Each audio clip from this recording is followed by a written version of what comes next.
तत्सम उनके समान के जितने सारे रिस्पॉन्सिबल लोग हैं उनके साथ मीटिंग में बैठेंगे कि भाई कैसे देश को संभालें, है ना, किस तरीके से हमारी गवर्निंग बॉडी को चलाया जाए। लेकिन हमारे साथ कोई मतलब नहीं है 2 घंटा बैठने के लिए, बल्कि मोदी किसी रोड से गुजरने वाला है ना और उसको 2 घंटा लेट हो गया तो हमें रुका के लगा जाएगा।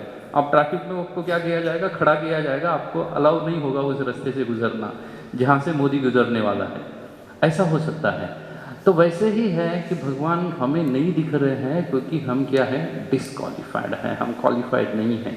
लेकिन प्रॉब्लम ये होता है ना हमारे साथ कि हम वैज्ञानिकों ने जो चीज़ें बोली भले वो हमको ना भी समझ में आ जाए फिर भी हम उसके ऊपर भरोसा करते हैं।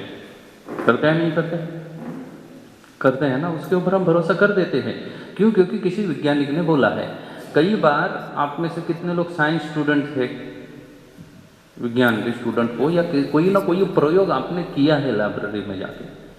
आप मुझे दिल पे हाथ रख के कहिएगा कि जो पुस्तक में लिखा था आपके साइंस के बुक में, वो जाके आपने लैब में चेक किया तो एज इट इज़ वैसा ही उत्तर आया आपको? इम्पॉसिबल, बहुत रेयर होता है। नहीं तो जो बुक में लिखा है वैसा उत्तर आपको कभी नहीं मिलता है। लेकिन आप फिर भी उत्तर क्या लिखते हो? जो छपा हुआ है वो, क्योंकि टीचर मार्क्स किसके ऊपर देने वाला है? जो छपा है ना उसके ऊपर देने वाला है। आपको क्या मिला उसका कोई वैल्यू नहीं मिलता है।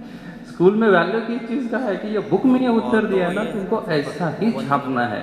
मुझे अच्छे से याद है, मैं जब इंजीनियरिंग में था तो C++ का एक बालागुरु स्वामी का पुस्तक आता है, बड़ा प्रसिद्ध पुस्तक है वो, है ना। इन जनरल जितने भी सारे कंप्यूटर पढ़ने वाले जो लोग हैं ना, वो बालागुरु स्वामी को तो अच्छे से जानेंगे।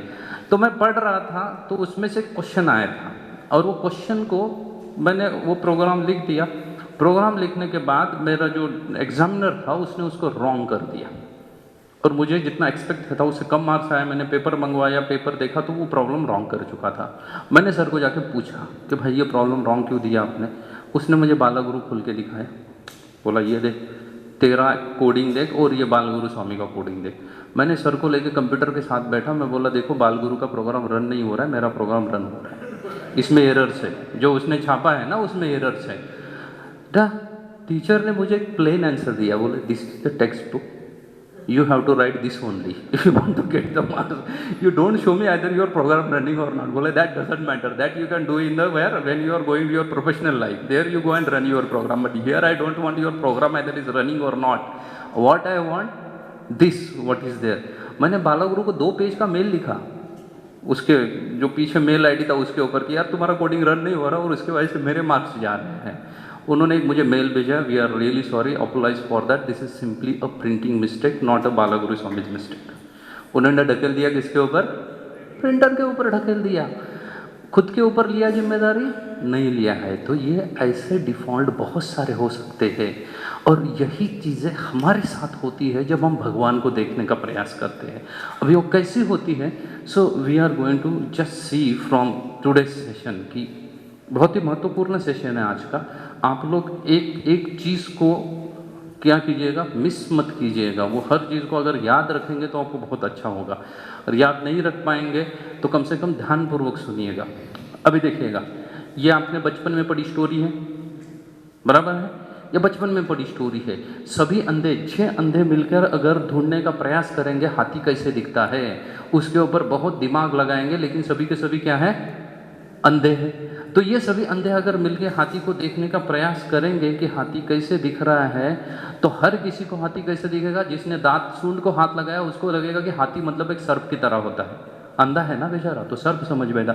जिसने पैर को हाथ लगाया उसको क्या लगेगा? ट्री बार्क, एक पिलर की तरह, एक पेड़ की तरह लगेगा। जिसने कान को हाथ लगाएगा उसको कुल्हाड़ी की तरह लगेगा हाथी। और भी है, जिसने पूंछ को हाथ लगाया उसको रस्सी लगेगा, जिसने पेट को हाथ लगाया उसको दीवार लगेगी, बहुत बड़ी दीवार है हाथी। ऐसा ही होने वाला है। ये बचपन में पढ़ी हुई स्टोरी है, कोई नया चीज़ नहीं है इसमें। अब ये स्टोरी जब आपने बचपन में पढ़ी हुई है, सबको हाथी अगर ऐसा दिख रहा है, हमारा भी हाल भगवान को ढूंढते वक्त ऐसा ही है। हमारा हाल कैसा है भगवान को ढूंढते वक्त? एग्जैक्टली ऐसा ही है, क्योंकि हम जहाँ जिस तरीके से हमको समझ में आ रहा है वैसा हम समझने का क्या कर रहे हैं? प्रयास कर रहे हैं भगवान को। लेकिन वास्तव में हमें भगवान समझ में नहीं आ रहा है। क्यों भगवान हमें वास्तव में समझ में नहीं आ रहा है? देखिए, कोई भी चीज़ समझने के लिए, ज्ञान को अर्जित करने के लिए 3 पद्धति होती है ज्ञान को अर्जित करने की। उसको शास्त्र में प्रमाण कहते हैं। ज्ञान को अर्जित करने के अलग अलग तरीके होते हैं, उसमें से 3 प्रमुख तरीके हैं। वैसे तो ज्ञान को अर्जित करने के और भी कई तरीके हैं, लेकिन वो सेकेंडरीज है। 3 मुख्य तरीके हैं जिसके द्वारा हम ज्ञान प्राप्त करते हैं। उसमें से प्रथम है प्रत्यक्ष प्रमाण, द्वितीय आता है अनुमान प्रमाण, और तृतीय आता है कौन सा? शब्द प्रमाण। इन 3 चीजों को आपको आपके माइंड के ऊपर एकदम फिक्स्ड करना है ना, पत्थर की लकीर की तरह आपको फिक्स्ड करना है कि ये 3 प्रमाण है ज्ञान को अर्जित करने के। चाहे वो आप ज्ञान भगवान के बारे में अर्जित करें, आपका बुकिश नॉलेज अर्जित करें, आप प्रोफेशनल लाइफ से ज्ञान अर्जित कर रहे हो, कहीं से भी आप ज्ञान अर्जित कर रहे हो, तो भी ज्ञान को अर्जित कितने तरीके से किया जाता है? 3 तरीके से ज्ञान को अर्जित किया जाता है, प्रत्यक्ष, अनुमान, शब्द। इन चीज को आपको ध्यान में रखना है, प्रत्यक्ष, अनुमान और शब्द प्रमाण। इन 3 चीजों के द्वारा ज्ञान को आप क्या करते हो? अर्जित करते हो, प्राप्त करते हो, ज्ञान को समझने का प्रयास करते हो। अभी हम इसमें से कुछ प्रमाण को देखेंगे। उसमें से प्रथम को ही हम देखने जा रहे हैं, दैट इज कॉल्ड एज प्रत्यक्ष प्रमाण।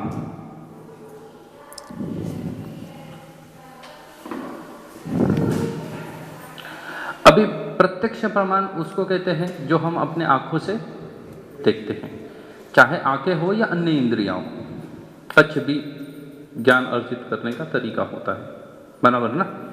तो जो भी हम सीइंग इज बिलीविंग, बहुत सारे लोगों को लगता है कि विज्ञान ऐसे चलता है, विज्ञान वास्तव में ऐसे नहीं चलता।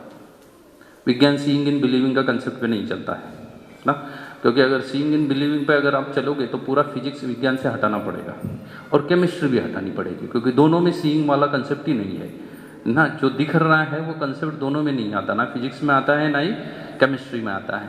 लेकिन प्रत्यक्ष प्रमाण का मतलब होता है जो मेरे आंखों से दिख रहा है उसके ऊपर मैं भरोसा करूं, बराबर ना।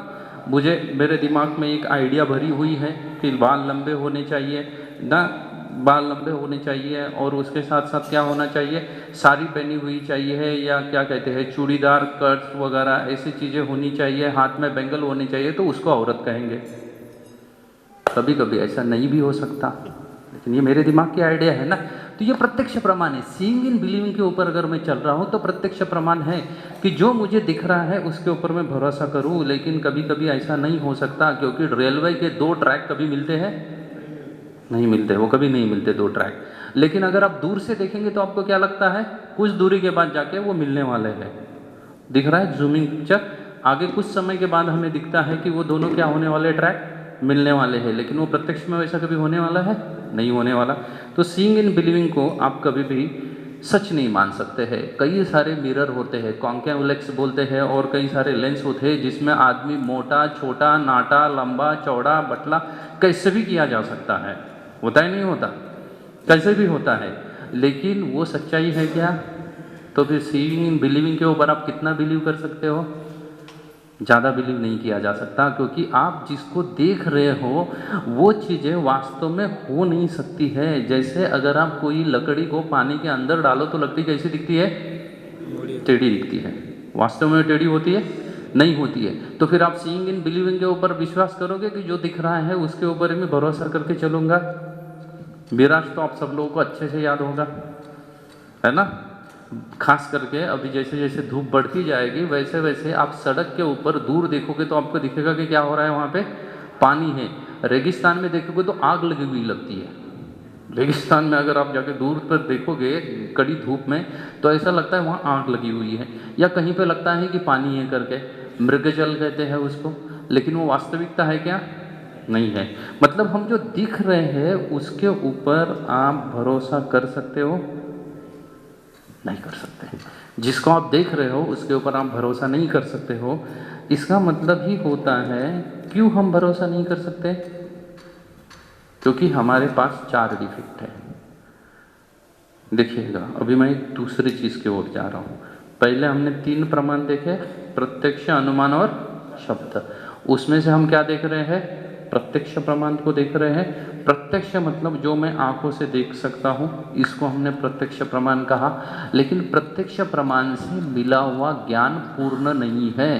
क्यों पूर्ण नहीं है? तो हमने कुछ एग्जाम्पल देखे, बराबर ना।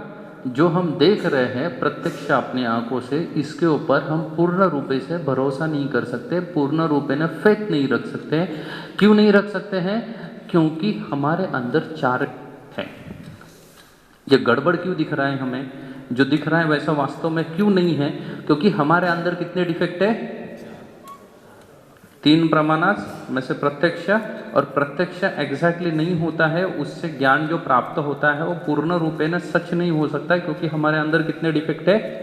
4 डिफेक्ट है। क्लियर है ना? अभी यहाँ से आपको ठीक से ये सब चीज़ें समझिएगा, तभी आप एक अलग लेवल पे उठ पाएंगे अध्यात्म को समझने के लिए। अभी हमारे पास 4 प्रकार के डिफेक्ट हैं। पहला है imperfect senses.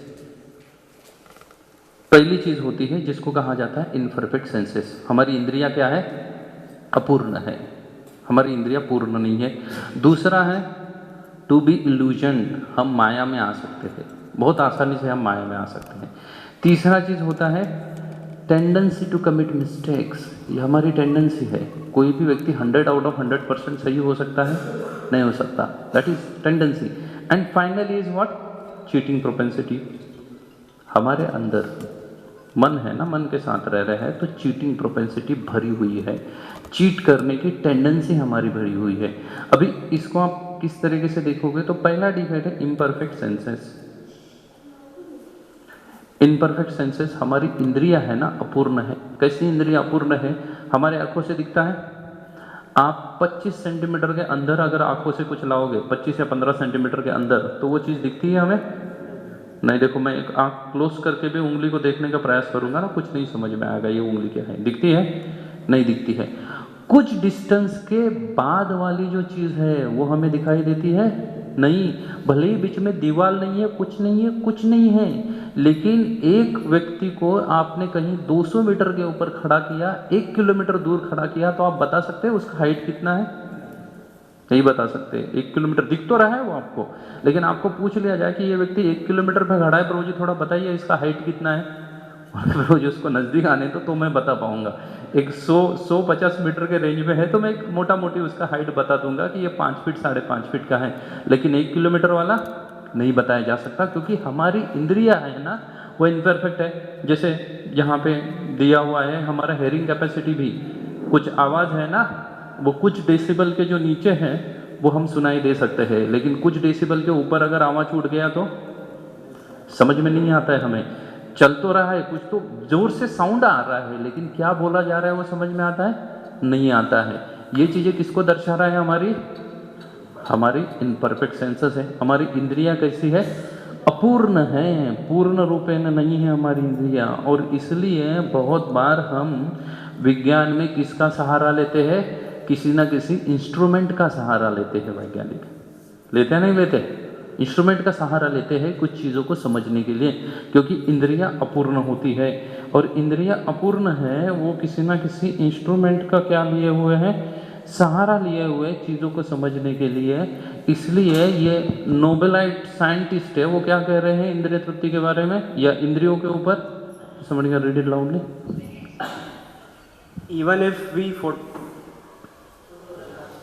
Even if we photograph stars, eventually we have to take in by senses what the photo shows. Furthermore, without our senses, we cannot handle a camera. Even if we amplified, refined by instruments, the knowledge is no more perfect than our imperfect senses. ये Nobel इनको प्राप्त हुआ है। ये क्या कह रहे हैं कि हमारी इंद्रियां अपूर्ण है, इसलिए हम कितना भी कोई भी कैमरा या इंस्ट्रूमेंट किसी को भी ले लें तो भी क्या नहीं होने वाला है? हम उससे पूर्ण रूपेण ज्ञान प्राप्त नहीं कर सकते हैं। क्लियर? अभी सीइंग इन बिलीविंग के ऊपर जाओगे तो वो प्रत्यक्ष प्रमाण है, जो देखा है उसके ऊपर बिलीव कर रहे हैं, लेकिन उससे प्राप्त ज्ञान क्या है? अपूर्ण है, क्योंकि हमारी इंद्रिया क्या है? हमारी इंद्रिया अपूर्ण है। क्लियर हो गया यहाँ तक? हमारी इंद्रिया अपूर्ण है, इसलिए हम उसके ऊपर भरोसा नहीं रख सकते। दूसरा डिफेक्ट हमारे साथ क्या है? Being illusion. हम बहुत जल्दी इल्यूजन में आ जाते हैं, बहुत जल्दी इल्यूजन में आ जाते हैं। इसका मतलब क्या है? आप लेमन खाने के बाद गुलाब जाम खाओ, गुलाब जाम उतना टेस्टी नहीं लगेगा। गुलाब जाम खाने के बाद अगर आप संतरा खा लेते हो, ऑरेंज खा लेते हो, तो ऑरेंज की मिठास समझ में आएगी? नहीं समझ में आएगी, कभी नहीं समझ में आएगी। शक्कर खाने के बाद चाय पी लो, चाय मीठी लगेगी? नहीं लगेगी। ये इल्यूजन है, ये माया के जैसा है। आप अगर गर्म ठंडे पानी में हाथ डाल के तुरंत गर्म पानी में डालोगे तो पानी की गर्माहट समझ में आती है? नहीं समझ में आती है। गर्म पानी में हाथ डाल के तुरंत ठंडे पानी में डालोगे तो पानी ठंडा लगता है? नहीं लगता है, क्योंकि ये हमारे इंद्रियों के साथ का ये दोष है, इसको इल्यूजन कहते हैं। हम तुरंत ही इल्यूजन में आ जाते हैं। जैसे ये देखिएगा, ये पिक्चर दिख रहा है आपको, है ना? यहाँ पे दो औरतें हैं, एक बूढ़ी औरत है और एक जवान औरत है। कितने लोगों को दिख रही है बूढ़ी औरत? बूढ़ी औरत है उसका कलर। अच्छा, जवान औरत कितने लोगों को दिख रही है? दोनों ही एक पिक्चर में है। ये जो जवान औरत है ना, उस तरफ देख रही है, उसका ये नाक है ना? और अगर ये नाक पूरा पकड़ेंगे ना, ये मुख पकड़ेंगे और ये चिन पकड़ेंगे तो ये बूढ़ी औरत बन जाएगी, है ना? दो औरतें एक ही पिक्चर में, इल्यूजन है ना? अभी सीइंग इन बिलीविंग के ऊपर आप जाओगे तो क्या इसमें दिख रहा है आपको? एक ही पिक्चर में दो दो चीजें दिख सकती है। जो दिख रहा है, अभी यहाँ पे कोई भी व्हाइट ट्रायंगल ड्रॉ किया हुआ है? व्हाइट ट्रायंगल ड्रॉ किया हुआ है? उसको नहीं किया हुआ है। इल्यूजन है ना? पूर्ण रूपे में इल्यूजन है। सीइंग इन बिलीविंग जो दिख रहा है, लेकिन पूरा इल्यूजनरी दिख रहा है। ये पिक्चर तो फेमस पिक्चर है, बराबर ना? बहुत बार आपने इसको देखा होगा। इसमें कई सारी चीजें एक ही पिक्चर में दिख सकती है। वास्तव में एक बूढ़ा और बूढ़ी है, लेकिन एक ही पिक्चर में कई सारे हैं। ये डॉट्स देखो, इनको एक ठीक से देखो तो ये ऐसे दिखता है कि मुंह हो रहे करके हिल रहे हैं ना वो। ये भी अगर आप एक किसी को देखोगे तो ऐसा लगेगा कि ये सभी मूव हो रहे हैं, ये भी घूम रहे हैं। अगर आप सेंटर के ऊपर ध्यान दोगे ना तो आपको लगेगा कि ये सर्कल भी रोटेट हो जाता है ना, ये सर्कल रोटेट हो रहे हैं। तो बेसिकली कहने की चीज यही है, हमारे सेंसेस है ना, वो क्या है? इल्यूजन में जा सकते हैं। पहले तो इम्परफेक्ट्स है ना, कोई भी चीज़ उनको दिखाओ तो भी वो समझ नहीं पाएंगे। कुछ एक पर्टिकुलर रेंज है, उतने ही रेंज में समझेंगे, उसके ऊपर नीचे नहीं समझते हैं। और उसके साथ साथ अभी क्या हो रहे हैं, वो माया में भी जा सकते हैं, इल्यूजन में जा सकते हैं। कमिटिंग मिस्टेक्स, हमारी कई बार मिस्टेक्स होती है। कैसे मिस्टेक होती है? जैसे साइंस का ही मैं रिसर्च बताता हूँ। साइंस के रिसर्च के अनुसार 1950 के पहले सोचा जाता था कि ब्रेन जो है ना, वो ब्लड को ठंडा करने का एक इंस्ट्रूमेंट है। ये वैज्ञानिकों का कहना था। विज्ञान इसको भरोसा लेके चल रहे थे कि ब्रेन किसको ठंडा कर रहा है? बॉडी को ठंडा कर रहा है, लेकिन इसको ब्लड को ठंडा कर रहा है। लेकिन बाद में रिसर्च के बाद पता चला यार ऐसा तो है ही नहीं। ब्रेन का क्या है? ब्रेन का वास्तव में कोई अलग ही कार्य है। साइंस के जितने भी सारे स्टूडेंट जिन्होंने बीएससी या इंजीनियरिंग किया होगा, उनको तो पता होगा थर्मोडायनामिक्स लॉ 1, लॉ 2, लॉ 3 आते रहते हैं। क्यों आते रहते हैं? क्योंकि चीटिंग वाला है, इल्यूजन वाला है, एक परफेक्शन नहीं होता है। इसलिए आपने Maclaurin series, Fourier series, Taylor series, mathematics पे खोल के देखो, पहला वाला सीरीज वाला बोलता है कि यह गलत था। साइंटिस्ट ने उसको फिर सिलेबस से निकाल देते हैं, बोलते ठीक है ये टेलर लेके आए, टेलर को लेके आओ, उसकी सीरीज को पढ़ाओ फिर से मैथमेटिक्स में। फिर कुछ साल के बाद कोई नया रिसर्च करने के लिए आएगा, बोलेगा ये गलत है ना, एक्चुअल में ऐसा होना चाहिए था। फिर उसको क्या करते हैं? वो लॉ को आउट कर देते हैं, नया लॉ को लेके आते हैं। ये साइंस के साथ हो रहा है क्योंकि हमारी कमिटिंग मिस्टेक हो सकती है हमसे। And the finally cheating tendency. Cheating tendencies के ऊपर कई सारी चीज़ें हैं, लेकिन मैं इसमें जाऊंगा नहीं उस सभी एविडेंस में, क्योंकि जितने भी सारे क्या किए हुए हैं प्रूव करने के लिए प्रयास किए ना, मनुष्य किसके जरा दिखता है? बंदर की तरह दिखता है। तो उसमें बाद में रिसर्च में पता चला कि वो जितनी भी सारी खोपड़ियाँ मिली हुई थी ना, उनको घिसा हुआ था मैच करने के लिए मनुष्य के साथ, और उसको प्रूव करने के लिए। इसके ऊपर बहुत बड़ी रिपोर्ट्स हैं, आप बुक देखिएगा, क्योंकि हमारी चीटिंग टेंडेंसी है। क्या आप एग्जाम में बैठे हो और टीचर अगर एग्जाम हॉल से चला जाए, एग्जामिनर एग्जाम हॉल से चला जाए, तो होशियार से होशियार बच्चा भी दूसरे को बात करके पूछ लेता है कि क्या चल रहा है करके तुम्हारा। पूछता है नहीं पूछता? जबकि ये अलाउड नहीं है, फिर भी पूछता है। बिकॉज वी आर हैविंग, हमारी वो टेंडेंसी है, चीट करने की टेंडेंसी है हमारी, और वो टेंडेंसी की वजह से हम क्या करते हैं? ऐसी चीज़ें करते हैं। और इसलिए ये चार दोषों की वजह से जो प्रत्यक्ष प्रमाण से हम ज्ञान हासिल करते हैं, वो ज्ञान कैसा है? अधूरा है। क्लियर? वो ज्ञान अधूरा है। क्लियर हो गया यहाँ तक? नेक्स्ट इज अनुमान प्रमाण।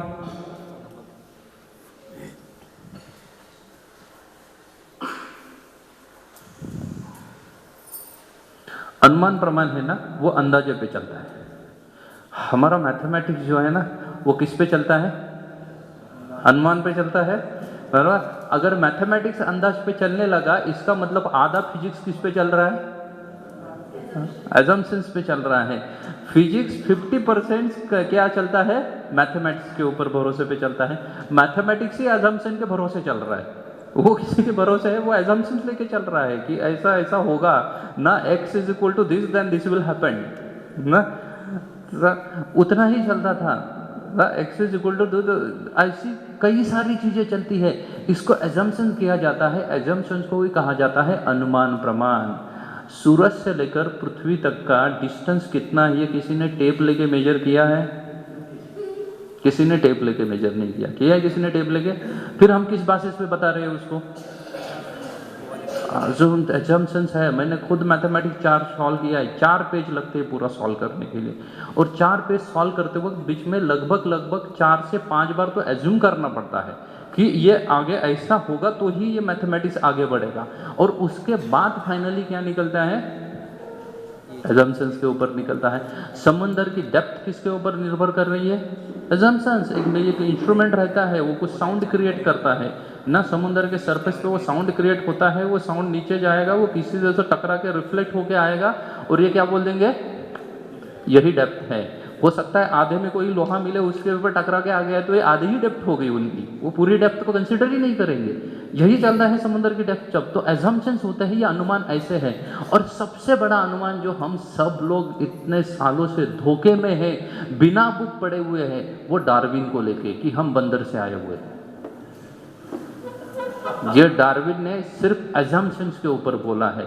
जब मैंने पहली बार ये बात सुना था कि बंदर की पूंछ जा जाके इंसान बन गए, तो मैंने डेफिनेटली, तब मुझे अच्छे से याद है, मेरे टीचर को हाथ खड़ा करके पूछा था कि मेरे घर में गाय है, गाय की पूंछ चली गई तो गाय से क्या बन सकता है?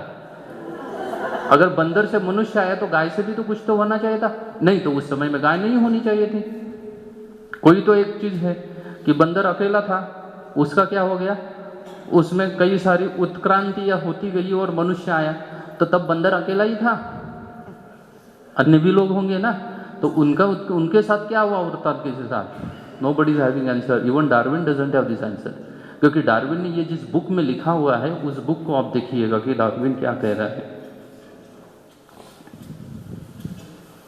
Able to see from there, otherwise you can come this side. Yeah, I am able to. Okay. Then In read. one of his letters to A.R. Wallace, Darwin wrote, "I am a firm believer that without speculation there is no good and original observation. After 5 years' work, I allowed myself to speculate on the subject and drew up some short notes. These I enlarged in 1844 into a sketch of the conclusions, which seemed to me probable. Origin of species." Origin of species, जिसमें उसने लिखा है कि मनुष्य किससे आया हुआ है? बंदर से आया हुआ है। ये उनका बुक का या थीसिस कहिएगा उसके रिसर्च का। उसी में वो बोल रहा है कि ये सब किसके ऊपर चल रहा है? एजम्पशंस के ऊपर चल रहा है, स्पेकुलेशन पे। 5 साल के बाद मैंने क्या किया, बोला समझ गया मैं कि स्पेकुलेशन के बिना आप कंक्लूजन पर नहीं आ सकते हो। अभी स्पेकुलेशन को सच मान के चलेंगे? यही डार्विन आगे देखिए, और भी कई सारे जगह पे बहुत सारी चीज़ें कह रहा है। डार्विन ने कई सारी चीज़ें लिखी कि मनुष्य कैसे आया है? मंकी से आया है। उसी बुक में जिसमें उसने ये चीज़ लिखी है, उसी बुक में वो पेज नंबर 184 पे क्या लिख रहा है, पढ़ो। How the bear evolved into a monstrous whale. In North America, the black bear was seen swimming for hours with wide open mouth, thus catching like a whale insects in water. Even so extreme a case as this, if the supply of insects were constant and if better adapted competitors did not already exist in the country, I can see no difficulty in a race of bears by natural selection, more and more aquatic in their structure and habits, with larger and larger mouths, till a creature was produced as monstrous as a whale. Origin of species. 1964 की addition है origin of species है, जिसमें page number 184 पे ये Darwin का खुद का thesis है, जिसमें डार्विन बोल रहा है कि मगर वेल जो है, वेल जो पानी में सबसे बड़ा मछली है, वो कहाँ से आया? तो बोला एक बियर पाया जाता है, पोलर बियर्स के जैसा, वो उसको मछली खाने की आदत थी, इसलिए वो समुद्र में बड़ा मुंह कर घुस जाता था। वो बड़ा मुंह करते करते क्या बन गया? वो एक बड़ा मछली बन गया। Doesn't look it's fool kind of the concept ना। और हम भरोसा रख रहे हैं उसके कि हम किससे आए हुए हैं, बंदर से आए हुए हैं। ये उसी बुक से मैं बता रहा हूँ आपको, जिस बुक में उसने ये चीज़ रखी है कि हम बंदर से आए हुए हैं। सेम डार्विन जो है वो देखो जिराफ के बारे में क्या बोल रहा है। Why giraffe has long neck? Long neck giraffes and short neck giraffes existed together, but short necked giraffes disappeared because they were very hungry and they couldn't reach leaves from trees. So they died. And long necked giraffes survived. This is why we only see giraffes with long necks today. Giraffe को लेकर Darwin का कहना है कि पहले giraffe की गर्दन बड़ी नहीं थी, छोटी थी, लेकिन अकाल पड़ने की वजह से नीचे घास नहीं उगती थी, सिर्फ पेड़ के पत्ते थे। तो जो लोग ऊंचा गर्दन करके खा चुके वो रह गए, और जिनकी गर्दन नहीं खींच पाई वो लोग क्या कर दिए, वो स्पेसिस चली गई, वो अभी दिख नहीं गए। और वो गर्दन बार बार ऊपर ढकेल रहे थे ना, इसलिए उनकी गर्दन क्या हो गई है, लंबी हो गई है। ये ओरिजिन ऑफ स्पेसिस आप बुक खरीद के पढ़ना, ये मैं पेज नंबर के साथ आपको बता रहा हूँ, ये सब चीज़ें डार्विन बता रहा है।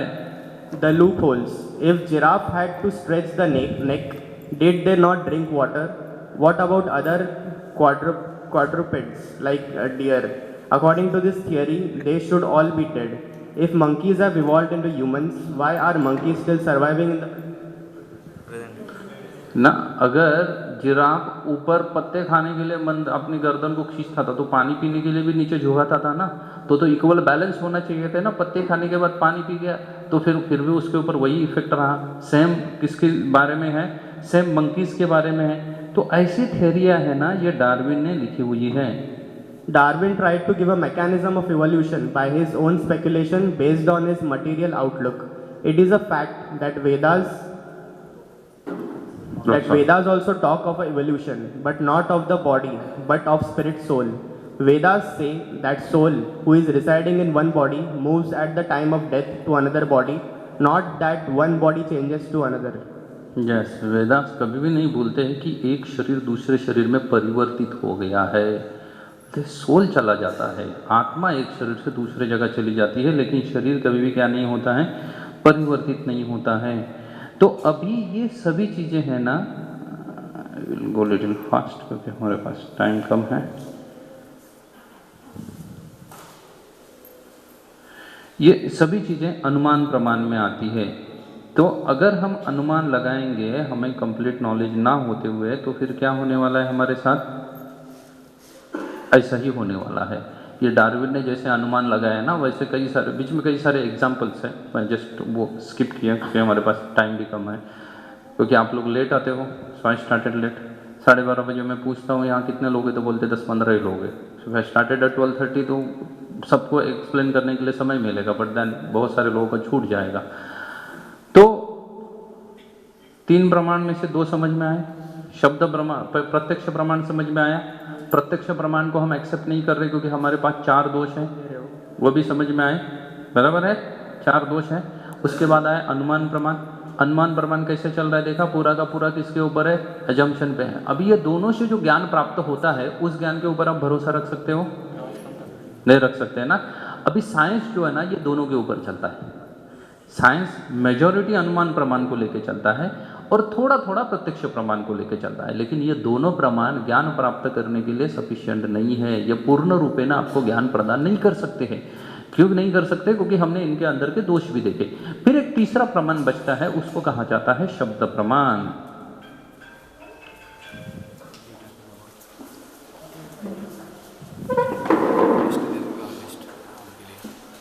शब्द प्रमाण के बारे में भगवत गीता में भगवान कृष्ण स्वयं बोल रहे हैं। कहाँ पे बोल रहे हैं भगवान कृष्ण? भगवत गीता के 4थे अध्याय के 2 श्लोक में बोल रहे हैं, एवं परंपरा प्राप्त इमम राजर्षि विदुः। ज्ञान कैसा होना चाहिए, तो वो परंपरा में होना चाहिए, ना कि किसी के अजम्पशन से होना चाहिए। कैसे होना चाहिए? परंपरा में, किसी बोनाफाइड अथॉरिटी से आपको ज्ञान प्राप्त होना चाहिए, ना कि किसी ने बोला कि मैंने रिसर्च कर दिया। कल तुम्हारा रिसर्च गलत हो सकता है ना, कल तुम्हारा रिसर्च गलत हो जाएगा, फिर क्या करेंगे? तब तक तो बहुत सारा समय निकल चुका होगा। आपको तो ये भी पता होगा कि बहुत समय पहले साइंस में ही जो ट्रीज है वो जीवित करके नहीं माने जाते थे, उनको डेड माना जाता था, बराबर है ना। इंडियन साइंटिस्ट जिसने ढूंढ के निकाला कि ट्रीज में क्या होती है, लाइफ होती है, ये डेड नहीं होते हैं, इनके अंदर भी लाइफ होती है नहीं है, ये इंडियन साइंटिस्ट का रिसर्च है। तो ये अनुमान प्रमाण का